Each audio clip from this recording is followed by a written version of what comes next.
Welcome back, folks, for another edition of Do You Really Have So Little Things Going On in Your Life that you're going to watch some random guy make videos of his boring life? Well, obviously, you watch it now, so the answer is yes. To those of you who don't know me, we live in the San Joaquin Valley on 9/10 of an acre property surrounded by a 14-acre almond orchard that's owned by somebody else. We rent this property from my wife's family. And when you live in the country, you don't have usually regular utilities that people that live in town have. Like, you're not on city water or sewer. So we are on a well and a septic system, and the septic system per the permits was built in 1977. And over the summer, and even going back a couple of years, it has gone bad. So the septic has two tanks that kind of separates the solid from the gray water, and then the gray water has leach lines that go out underground, but those have a lifespan. So my mother and father-in-law spent the $6,000, and they're having the leach lines permitted and redone and leach fields redug and built up to code. So now you're gonna come along with me, and all day Saturday, yesterday, a company from up in Lodi was redoing the septic system. And when I came home from work, I saw their job is halfway done. They've dug all the trenches and put all the rock bed and the new leach lines, which are PVC pipes with holes drilled in it so the gray water could leak out into the underground. Get ready to come along for a freaky adventure as we see the inner workings of a septic system that's now exposed before they rebury it tomorrow. So come along. So that's one of the backhoes that they are using, and I believe the company is called Central Valley Septics, and no joke, the owner of the company is named James Brown, and my father-in-law calls him the hardest working man in the septic industry.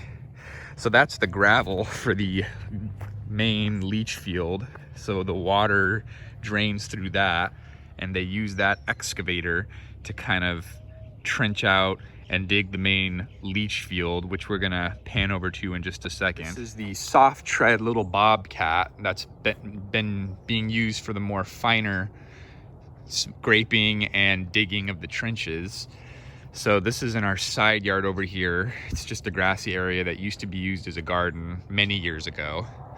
But as you can see, this is where they're or have dug the main leach field, and my cat George that died last May is buried right there. But be that as it may, this is the main leach field.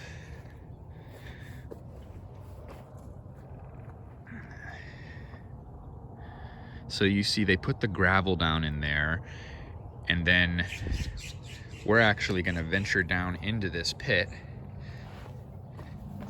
as I probably ruined my good shoes. So those are the leach lines where the sewer gray water will come from the main boxes, which are on the other side of the property. And this is the gravel bed. So we are about 3.5 feet below the surface of the ground. And it's a big pit. So this should last, and you can see kind of some of where the old leach lines were over there, and the old gravel from the old leach field that was no longer draining. And that's a junction box right there. And then it just kind of comes along here. You can see the line going along and snaking back all the way around to where the septic tanks are under our woodshed, and there's the almond orchard back behind our property. So we're gonna cut right here and then get another above ground. Here's the above ground view. As you can see, massive amounts of dirt to dig that huge pit, which is probably like 6 foot by like 40 feet, maybe 30 feet. It could be a swimming pool, folks, but it's not. It's just for sewage. We're not high class like that. See, the pipe has holes drilled in it so the water could leak out on the PVC pipe.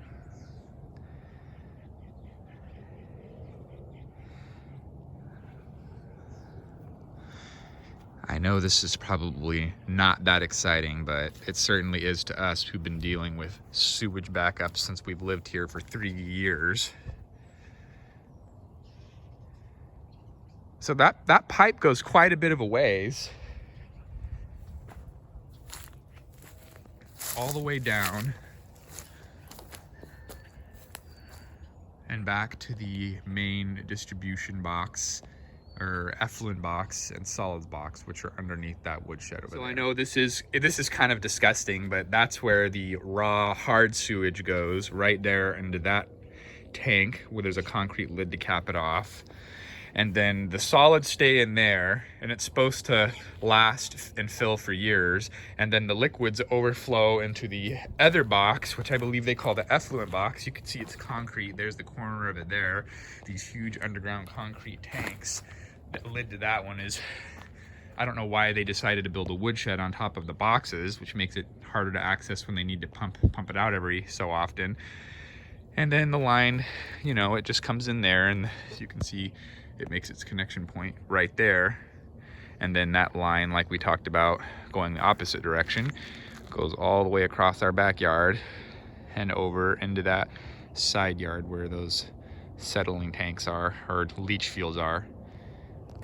And that's the almond orchard behind our house. So there you have it, folks. A septic system. I believe it costs roughly $6,000 to get this all up to code and replaced so it's working again and you're not having sewage back up into your bathtub and whatnot.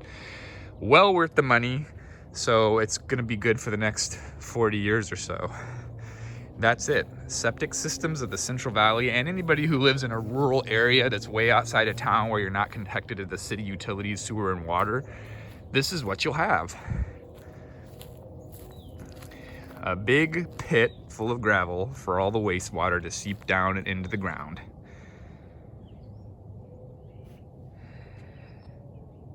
Until next time.